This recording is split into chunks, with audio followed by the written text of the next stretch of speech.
তরমুজ খাওয়ার পর খোসাটা সাধারণত আমরা ফেলেই দেই, কিন্তু এই খোসাটা দিয়ে যে মজাদার একটি মুরব্বা তৈরি করে নেওয়া যায় সেটা অনেকেরই অজানা। হ্যালো ফ্রেন্ডস, স্বপ্নার রান্নাবান্নার নতুন একটি রেসিপিতে সবাইকে স্বাগতম। আজকে আমি তরমুজের খোসা দিয়ে মজাদার একটি মুরব্বা তৈরি করে দেখাবো। চলুন দেখে নেওয়া যাক আজকের এই মজাদার তরমুজের খোসার রেসিপিটি। মুরব্বা তৈরি করার জন্য এখানে আমি কিছু তরমুজের খোসা নিয়েছি এবং এগুলোকে ছোট ছোট করে কেটে সবুজ অংশটা ফেলে দিয়েছি।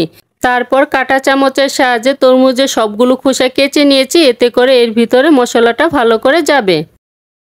এবার প্যানে পরিমাণ মতো জল ও তরমুজের খোসা দিয়ে তরমুজের খোসাগুলোকে ভালো করে সিদ্ধ করে নিচ্ছি।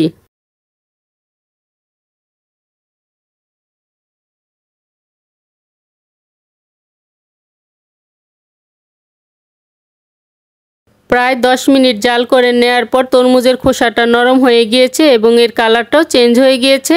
এবার জল থেকে তুলে ঠান্ডা করে নিব, তারপর চিপে এর অতিরিক্ত জলটা বের করে নিব। এবার প্যানে দিয়ে দিচ্ছি সিদ্ধ করে নেওয়া তরমুজের খোসা, 3 কাপ চিনি,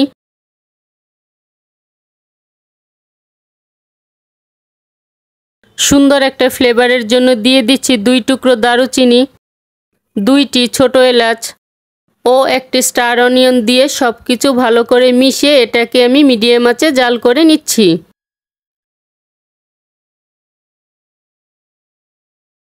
কিছুক্ষণ জাল করে নেয়ার পর চিনিটা সম্পূর্ণ গলে গিয়েছে।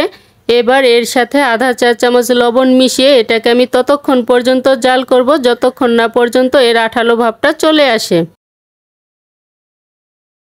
প্রায় 20 মিনিটের মতো জাল করে নেওয়ার পর কালারটা চেঞ্জ হয়ে গিয়েছে এবং একটা আঠালো ভাব চলে এসেছে।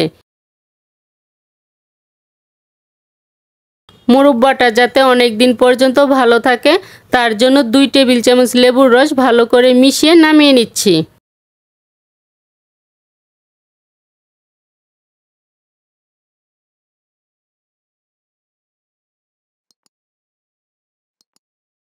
ব্যাস তৈরি হয়ে গিয়েছে ফেলে দেওয়া তরমুজের খোসা দিয়ে মজাদার মুরব্বা।